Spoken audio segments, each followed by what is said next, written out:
চাকরের দৃষ্টি আকর্ষণ করে। তিনি দেখতে পান তার স্ত্রী মৃণালিনী দেবী এবং তার বান্ধবী অমলা দাস যেন নিজেদের সুখ দুঃখের গল্পে কোথাও হারিয়ে গেছেন। তাদের অন্তরঙ্গ কথোপকথন, হাসির শব্দ এবং গানের মিষ্টি সুর যেন প্রকৃতি এবং বাতাসকে ভরিয়ে তুলেছে।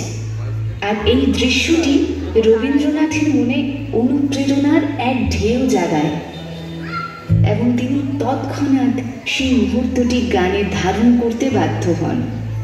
তিনি কাগজে কলম রেখে এমন একটি গান সৃষ্টি করেন যা শুধু তাদের নয়, এই বিশ্বের সকল বন্ধুত্ব এবং অন্তরঙ্গতার এক চিরসবুজ প্রতিচ্ছবি।